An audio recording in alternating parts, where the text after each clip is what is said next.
মহারানীর জয় হোক। মহারানী, ইনি হলেন আমাদের রাজকুমারের ভাবী স্ত্রী রানী তরুলতা।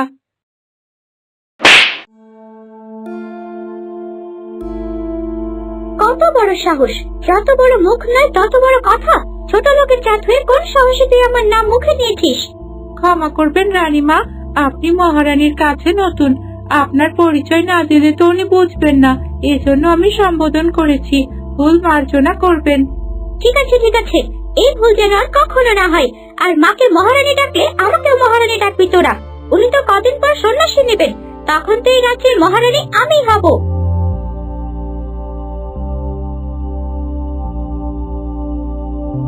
মা তরুলতা, তুমি আমার কাছে এসে বসো মা।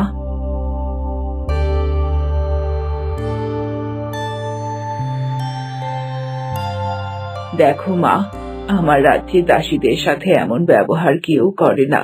ওরা আমাদের দাসী হলেও আমরা কিন্তু ওদের ওপরই নির্ভরশীল। দেখো, সারাদিন ওরা আমাদের জন্য কত পরিশ্রম করে। ওদের সাথে এমন ব্যবহার করতে নেই মা। ওদেরও তো মাথায় তুলবেন না মা, একেবারে পেয়ে বসবে। আচ্ছা, এটা নিয়ে আমরা পরে কথা বলবো। আগে তোমার উপহারগুলো এই। দাসী আমার পুত্রবধূর জন্য যে থালা আমি নিজ হাতে সাজিয়ে রেখেছি তা নিয়ে এসো, যাও।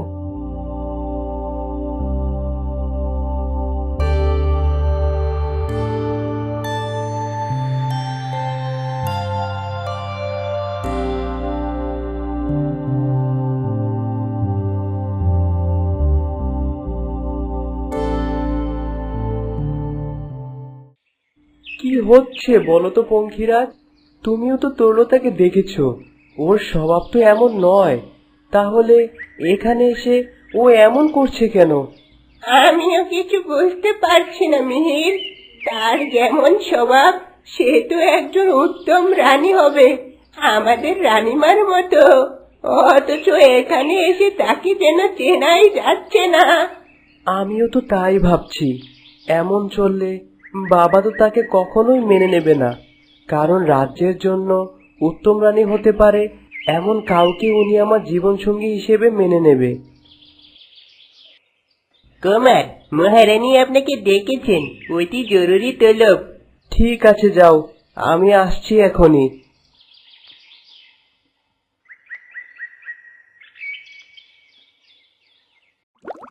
রানীমা, আপনি তরুলতার জন্য কি এখন তাহলে অমৃত প্রয়োগ করবেন? হ্যাঁ দাসী, এই অমৃতের দ্বারা আমি ওকে মানুষ রূপে তো ফিরিয়ে আনতে পারবো না, তবে ওর প্রাণ বাঁচানোর শেষ চেষ্টা আমি করব। যে রূপেই হোক, তবু ওর প্রাণটা বাঁচুক রানীমা।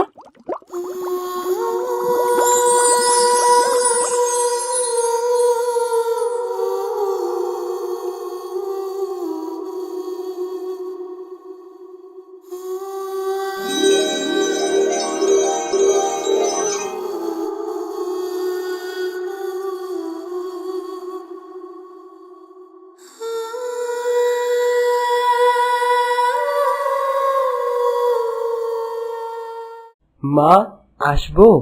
আমার ঘরে আসতে কি তোর অনুমতি লাগবে বাবা? দাসী, তোমরা সকলে বাইরে যাও, আমার ছেলের সাথে আমি একান্তে কথা বলবো কিছুক্ষণ।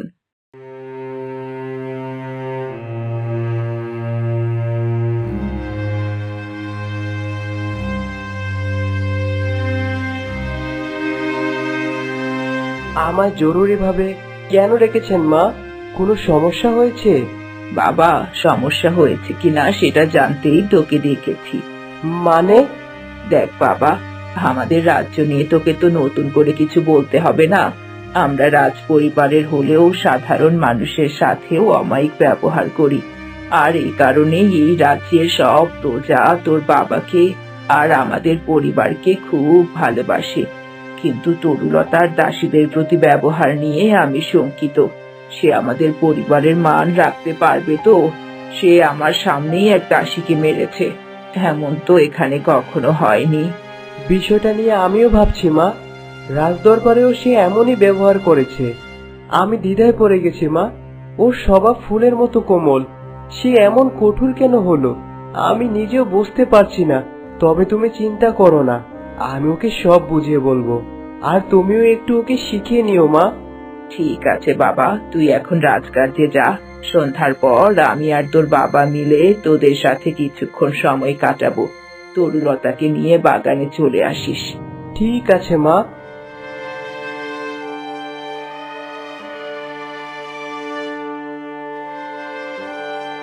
কুমারের জয় হোক। কিছু বলবে দাসী? রাজকুমার, অপরাধ ক্ষমা করবেন, কিন্তু মহারানী আমাদের মা, তার অপমান সহ্য করতে পারি না আমরা, তাই ছোট মুখে বড় কথা বলছি। কি? আমার মাকে অপমান কি করেছে? সব বলো আমাকে। আমি জানতাম মহারানীর মতো নরম মানুষ আপনাকে কিচ্ছুটি বলবে না। আপনার হবু স্ত্রী রানী তরুলতা আমাদের মহারানীকে অপমান করেছেন। তিনি বলছেন মহারানী আর কিছুদিন পরেই তো সন্ন্যাস নেবেন। এই সব কিছু হবে তারা, তাই মহারানী যেন কাউকে অত প্রশ্রয় না দেন। বিষয়টা আমাকে জানিয়ে খুব ভালো করেছো। তুমি এখন এসো।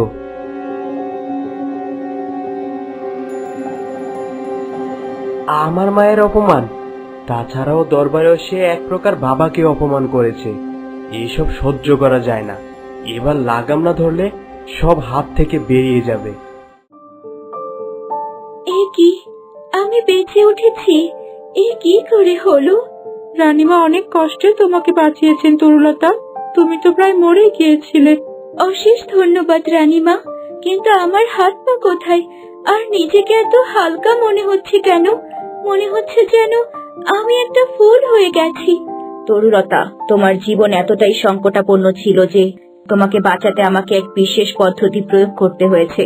তাই তোমাকে মানুষ রূপে নয়, বরং এক ফুল রূপে আমি বাঁচাতে পেরেছি। আমার জীবন বাঁচানোর জন্য আপনাকে ধন্যবাদ রানীমা। কিন্তু তুমি কে? তোমার সাথে এমনটা কি করে হলো? আমার নাম তরুলতা। আমার সাথে অনেক অন্যায় হয়েছে রানীমা। আমার বিয়ে ঠিক হয়েছিল এক রাজপুত্রের সাথে, কিন্তু আমার সৎ মা রাজপুত্রের সাথে তার নিজের মেয়ের বিয়ে দেবে বলে আমাকে মেরে ফেলতে চেয়েছিল। সর্বনাশ, সৎমা খারাপ হয় জানতাম, কিন্তু এতটা খারাপ? রানীমা, আমি কি আর কখনোই আমার আগের মানুষ রূপ ফিরে পাবো না? পাবে তরুলতা, তবে তোমার সাথে যত অন্যায় হয়েছে সেই সব অন্যায়ের সুবিচার যেদিন তুমি পাবে সেদিনই তুমি মানুষ রূপ ফিরে পাবে।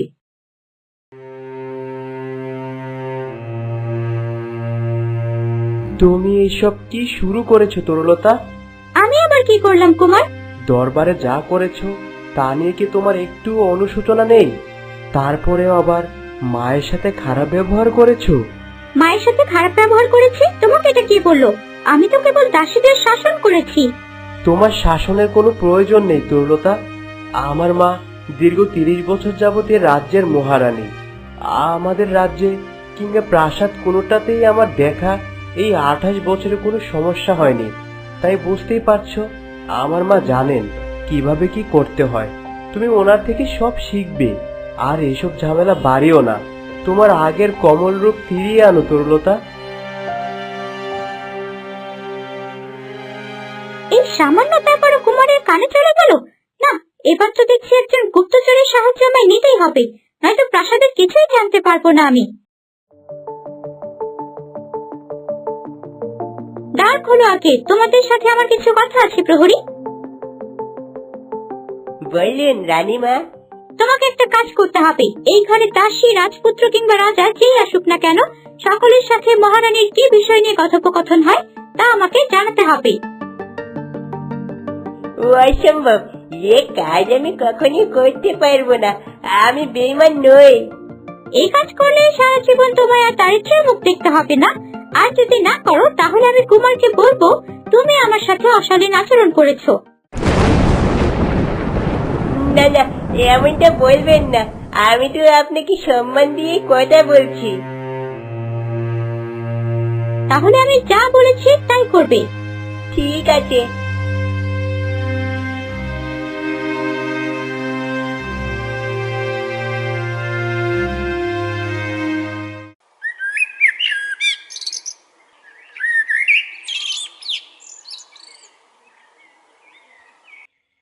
তা মা তরুলতা, কেমন লাগছে তোমার আমাদের রাজ্যে এসে? বলো মা, আজ সারাদিন কেমন কাটলো? আমরা তো সারাদিন রাজ্যের বিভিন্ন সমস্যা নিয়ে থাকি, তোমার সাথে সেভাবে কথাও হয়নি। আর মিহিরও যে তোমাকে আজই নিয়ে আসবে সেটা তো ও আগে বলেনি। ও বলেছিল তোমাকে আনবে, তাই আমরাও উপহার প্রস্তুত করে রেখেছিলাম। কিন্তু আজই আনবে এটা জানলে যে বিশাল আয়োজন করতাম।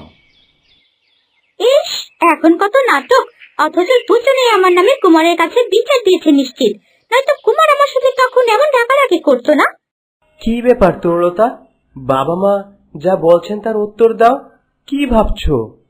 হ্যাঁ, না না, কিছু ভাবছি না। আসলে এখানে এসে একেবারে নতুন পরিবেশ তো, প্রথম প্রথম একটু মানিয়ে নিতে কষ্ট হচ্ছে, তবে আস্তে আস্তে সব ঠিক হয়ে যাবে। এখানে সবাই বড্ড আন্তরিক। ঠিক আছে মা, তোমরা এবার ঘরে যাও, ঘরে গিয়ে বিশ্রাম করো। মিহির, ওকে ওর ঘর দেখিয়ে দিয়ে আয় বাবা। ঠিক আছে বাবা।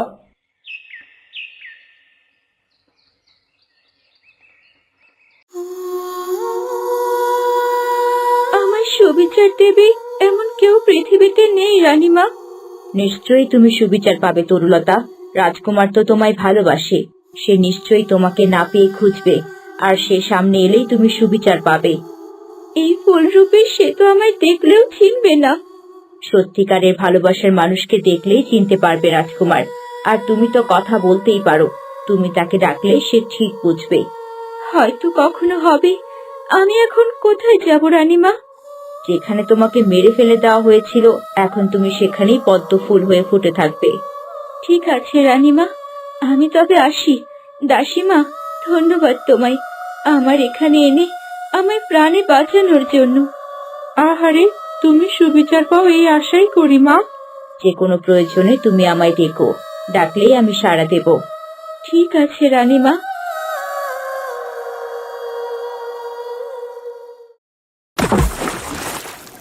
আমি কি কখনো ন্যায় বিচার পাবো?